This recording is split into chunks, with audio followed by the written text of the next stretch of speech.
अस्सलाम वालेकुम YouTube family, उम्मीद है आप सब लोग खैरियत से होंगे। आज मैं आप लोगों के साथ हाजिर हुआ हूँ बहुत सारी इन्फॉर्मेशन लेके पीपीएससी के हवाले से।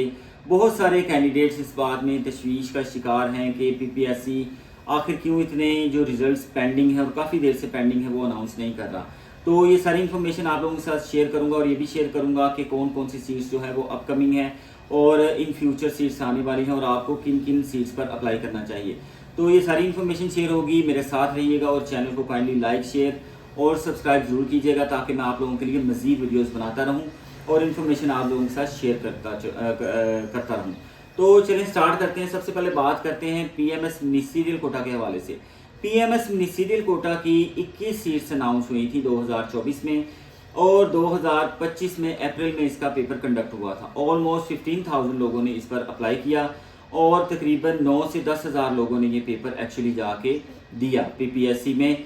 और उसके बाद आपको ये बताता चलूँ कि इस पेपर का जो रिज़ल्ट है वो बहुत अवेटेड है। लोग जो हैं वो तशवीश का शिकार इसलिए भी हैं क्योंकि वो ये चाहते हैं कि इस रिज़ल्ट के बाद वो अपने एसए की तैयारी शुरू करें, इंग्लिश और उर्दू एसए। जैसे कि आपको पता ही है 25-25 नंबरों का इंग्लिश एसए और 25 नंबर का उर्दू एसए जो है दोनों इसके सिलेबस में शामिल हैं।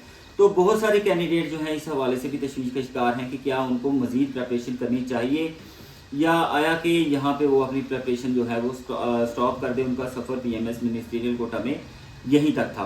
तो इसके बारे में मैं आपको बताता चलूँ कि आपको डिसहार्ट होने की ज़रूरत बिल्कुल भी नहीं है। जुलाई का लास्ट वीक चल रहा है और जुलाई के लास्ट वीक में रिज़ल्ट जो है वो आने की बहुत उम्मीद है। तो अगर जुलाई में रिज़ल्ट नहीं आता तो अगस्त में तो डेफिनेटली अगस्त के जो पहले 15 दिन है उनमें ये रिज़ल्ट आ जाएगा। और मज़ीद आपको ये भी बताता चलूँ कि पीपीएससी वाले जो हैं वो सितंबर या अक्टूबर में इसका जो सेकंड फेज़ का टेस्ट है जिसमें इंग्लिश ऐसे है और उर्दू ऐसे है वो भी कंडक्ट कर लेंगे। तो आप लोगों के पास तैयारी के लिए ज़्यादा टाइम नहीं होगा। तो मेरा मशवरा यही होगा कि जो लोग भी प्रिपरेशन कर रहे हैं इंग्लिश ऐसे और उर्दू ऐसे की वो अपनी प्रिपरेशन को मज़ीद बेहतर बनाएं। और जिन लोगों को भी उम्मीद है कि 60 के राउंड अबाउट उनके मार्क्स आ जाएंगे तो वो भी अपनी तैयारी को शुरू करें और किसी न किसी तरीके से अपनी तैयारी 2 महीनों के अंदर अंदर कंप्लीट करें क्योंकि अब आप लोगों के लिए मज़ीद इसमें टाइम नहीं मिलेगा।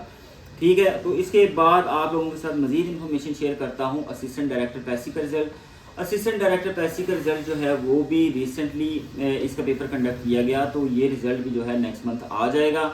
इसमें 27 सीट्स थी 37 सीट्स थी और ओपन मेरिट पर आप समझ लें कि 26 और 7 सीट्स ओपन मेरिट पर थी। बाकी women quota, ministerial women quota और उसके अलावा जो है माइनॉरिटी कोटा उसके हवाले से वो सीट्स थी। तो ये सारी जो सीट्स थी इनका रिज़ल्ट जो है वो इंशाल्लाह अगस्त के एंड तक वो भी आ जाएगा।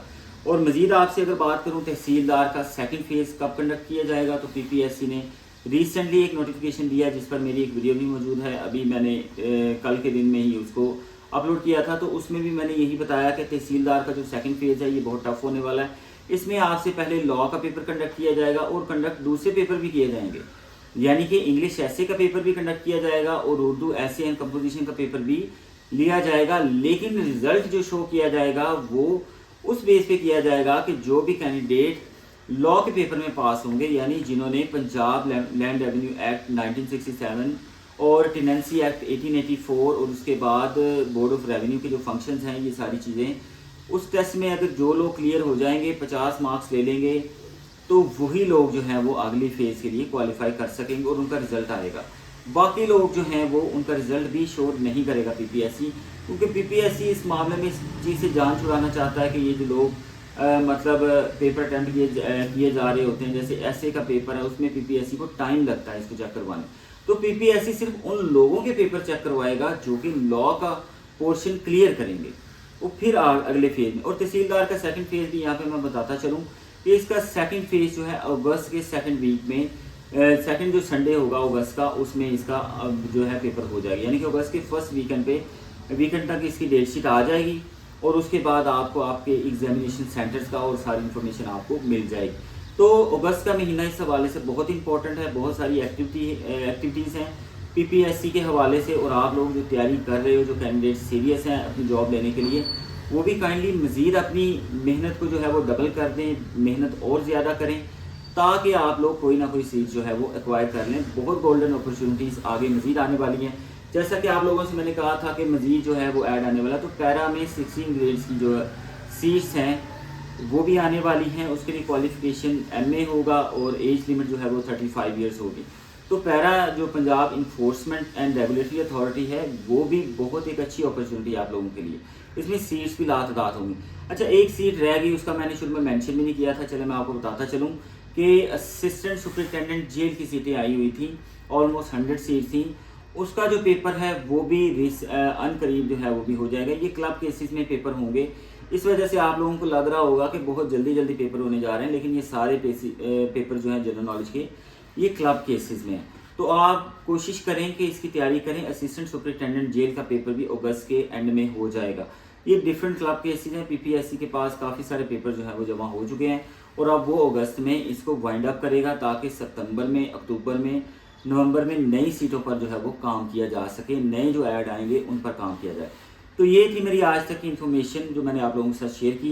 काइंडली मेरे चैनल को लाइक, शेयर और सब्सक्राइब जरूर कीजिएगा। इंशाल्लाह फिर नेक्स्ट वीडियो में मुलाकात होगी और इजाज़त दीजिए। अल्लाह हाफिज़। मेरी दुआएं आप लोगों के साथ हैं। बहुत बहुत शुक्रिया।